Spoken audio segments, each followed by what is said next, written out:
called Candy Crush Saga, the online gaming sensation that took millions of fans, but has it hurt some of them a little too much, become an addiction? ABC's Rena Ninen takes a look. It's become an addiction many are finding hard to break. I was hooked right away. Mary Hilton can't stop playing Candy Crush. She's so into it, she's already on level 245, and it's taken me a year to get there. It's simple. You swipe the candy in any direction to match and crush 3 or more of the same pieces.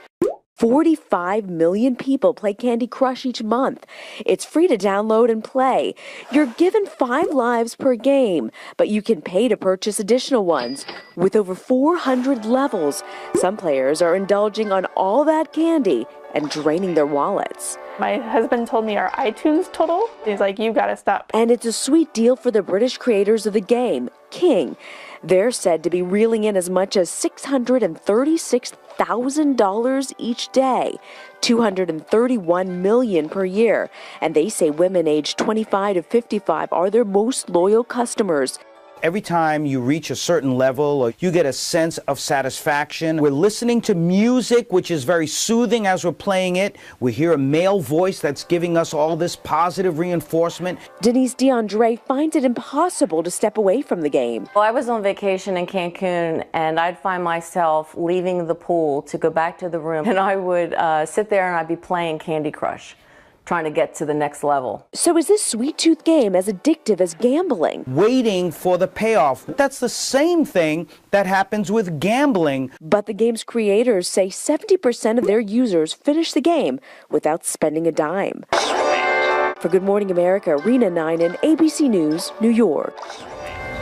All right, let's bring in Chief Health and Medical Editor Dr. Richard Besser for more on this. Why is this as addicting as gambling? Yeah, that's a good question. The thing that really grabs me is that this is so attractive to women. Most internet gaming problems you'll see in men, in boys. But here, whether it's the voice or the colors or the look or the fact that it's not so violent, you're seeing women hooked on this. And increasingly, we just heard 25 to 55 years old are their most loyal customers. 45 million people play this game every month? Yeah, it's incredible. One of the big questions is it a true addiction?